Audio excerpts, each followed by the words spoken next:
Hey les bang, j'espère que vous allez bien, en tout cas moi ça va nickel. On se retrouve aujourd'hui pour une nouvelle vidéo. Là j'ai fait un tir groupé, les deux finales, Copa América 2021 et Euro 2021, Brésil, Argentine et Italie, Angleterre. Vraiment deux énormes affiches. On va bien entendu y revenir. Avant, n'hésitez pas à un petit commentaire, un petit peu pronostic, ce serait sympathique. Un commentaire bien entendu positif ou négatif. Je prends les deux, également un petit pouce pour référencer ma vidéo et surtout valider mon travail. Et également, abonnez-vous.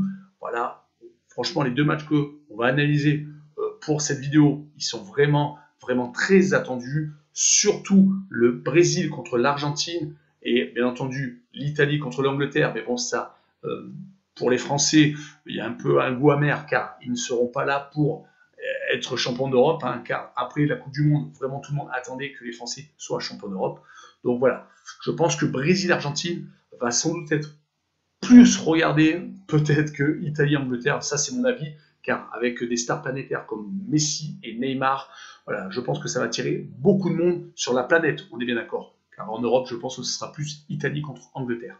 Voilà, en tout cas, commençons par le Brésil contre l'Argentine. Les Brésiliens vont encore une fois de plus recevoir une finale à domicile. Ils l'ont fait 5 fois, c'est 5 victoires. Là, c'est la 6e. Dans leur historique, ils l'ont remporté 9 fois, la Copa América. C'était en 2019 la dernière fois, donc c'était il n'y a pas si longtemps que ça. Hein. Ils sont tenants du titre.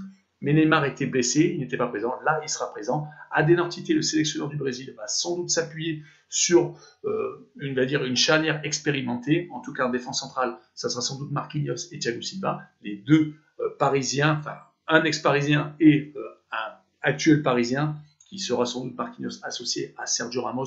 Je pense que vous l'avez tous suivi. Il y a Sergio Ramos qui vient de signer au Paris Saint-Germain il y a 2 jours. Voilà, en tout cas, Adenor Tite va s'appuyer donc sur cette ex-charnière centrale du Paris Saint-Germain. Au milieu de terrain, il y aura Paqueta, le Lyonnais, avec Casemiro et Fred. J'ai quasiment du sûr, car c'est cette équipe-là qui l'alignait quand il jouait les matchs à élimination directe, les matchs importants où il fallait absolument faire un résultat. Et en attaque, il y aura Neymar et sans doute Richarlison, car Gabriel Jesus a pris un rouge et il sera encore suspendu donc, pour cette finale. Neymar d'ailleurs n'était pas trop content, mais bon, qu'est-ce qu'on peut y faire? Il a pris un rouge, donc voilà, il a été sanctionné par la commission de discipline. Firmino peut-être jouera, il est sorti à la 46e contre le Chili, c'est un point d'interrogation. Leur bilan donc, dans cette Copa América, c'est 12 buts marqués en 6 matchs, 2 buts encaissés seulement. C'est une équipe qui a mis quand même des beaux scores en phase de poule. Par contre, quand c'était en élimination directe, ils ont battu de façon assez friquée le Chili et le Pérou. Ça va sans doute pas être un match contre l'Argentine où il y aura des millions de buts, même si dans l'historique des Brésil-Argentine, il y a souvent eu des gros scores. Mais là, vu les résultats des deux équipes dans ces phases de poule et dans ces éliminatoires, je pense que ça va quand même être un match très tendu et très serré. Par contre, du côté argentin, 14 fois vainqueur de la Copa América, c'est vraiment énormissime. La dernière fois, c'était en 1993, donc bien entendu, ça donne comme conclusion que Messi ne l'a jamais gagné. Il va sans doute être encore plus motivé que d'habitude, car c'est peut-être une des dernières finales qu'il va disputer, voire peut-être même la dernière tout court. À chaque fois, souvent il a échoué en finale, des fois c'était même contre le Chili.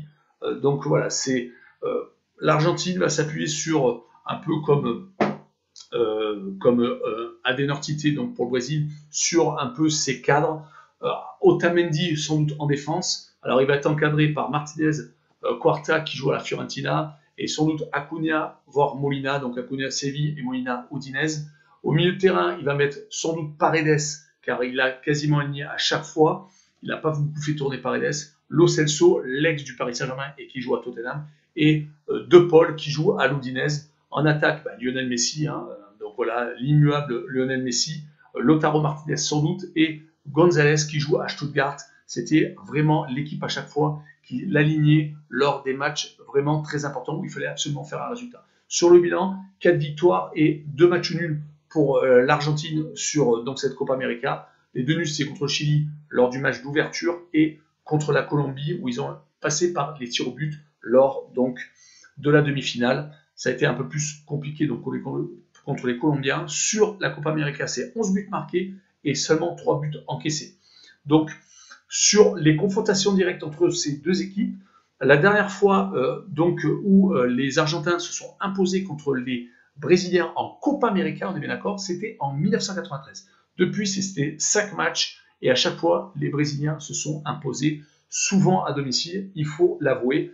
Mais voilà, c'est leur dernière victoire des Argentins au Brésil, c'était en 1998 et c'était déjà à Rio de Janeiro. Donc c'était un match amical par contre, donc c'était pas un match à élimination directe. Sur ce match-là, moi je vois une victoire du Brésil 2-1 et je vois le plus de 2,5 buts sur le match. Passons à l'affiche de l'Euro 2021, la finale, l'Italie contre l'Angleterre. Les Anglais vont une nouvelle fois recevoir à domicile. Ils sont encore les favoris donc auprès des bookmakers de cette finale, ce qui est logique, ils jouent à domicile. Les Italiens vont leur donner énormément de fil à retordre, ça j'en suis sûr et certain, car ils ont quand même réalisé un très bel Euro. Ils sont sur 32 matchs sans défaite. En poule, ils avaient réussi à battre 3-0 la Turquie, 3-0 la Suisse et 1-0 contre le Pays de Galles, mais les Gallois avaient pris un rouge et surtout l'Italie avait fait un peu tourner. Donc voilà, je pense que c'était pour cette raison que le match était quand même moins bon. Sinon, en huitième de finale, ils ont réussi à battre l'Autriche 2-1. Ça a été un peu compliqué car ils ont été poussés quand même dans les prolongations, mais 2-0, plus après un but des Autrichiens qui a relancé un peu le suspense. En quart de finale, ça a été l'élimination du numéro 1 mondial, les Belges. C'était la première fois que c'était arrivé dans les 32 matchs, donc sans défaite. Ils ont rarement joué des équipes qui étaient mieux classées qu'eux. Ils sont 7e mondiaux. Là, ils ont réussi à battre donc les Belges 2-1. Ça a été quand même un match, je pense, référence pour eux. Et enfin, en demi-finale, l'élimination de l'Espagne, donc la deuxième équipe qui était mieux classée qu'eux. C'est vraiment, je pense, une équipe d'Italie qui peut aller jusqu'au bout avec leur attaquant Immobilier, leur attaquant Insigne, leur milieu de terrain Verratti. Voilà, c'est bien entendu leur défense centrale avec énormément d'expérience, Kenny et Bonucci. Ça va être, et le futur gardien du Paris Saint-Germain, Donnarumma. Ça va vraiment être un beau match. Les Anglais de leur côté, c'est très très très solide. Ils viennent de prendre leur premier but de la compétition. Certes, c'était sur coup franc, mais c'était quand même leur premier but. Jusqu'à présent, ils étaient restés imperméables. 1-0 contre la République tchèque lors du troisième match de poule, 1-0 contre la Croatie quand même, le vice-champion du monde, 0-0 contre l'Écosse, mais on en avait déjà parlé lors de la dernière vidéo, c'est un match assez spécial, c'est le tout premier match international de l'histoire. Également après, en huitième de finale, ils avaient réussi à battre l'Allemagne, un gros choc de 2-0, certes c'était pas passé loin, Müller se présentant seul devant les buts à 10 minutes de la fin, ça a bien entendu été le tour du match. Harry Kane a tué le suspense derrière. Ensuite, 4-0 contre l'Ukraine en quart de finale.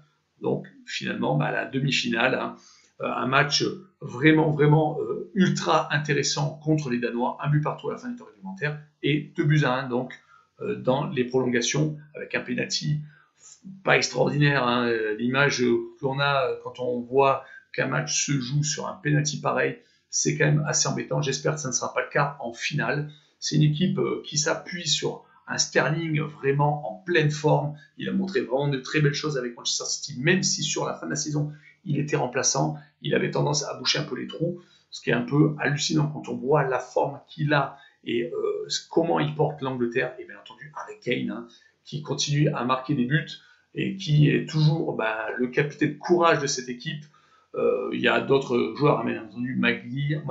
Donc bon, voilà, c'est une équipe qui peut très bien également remporter sa compétition chez eux. Leur dernière grande performance, c'était en 1968, 2 ans après leur seul titre majeur, c'est-à-dire la Coupe du Monde, quand ils avaient gagné à domicile en battant l'Allemagne.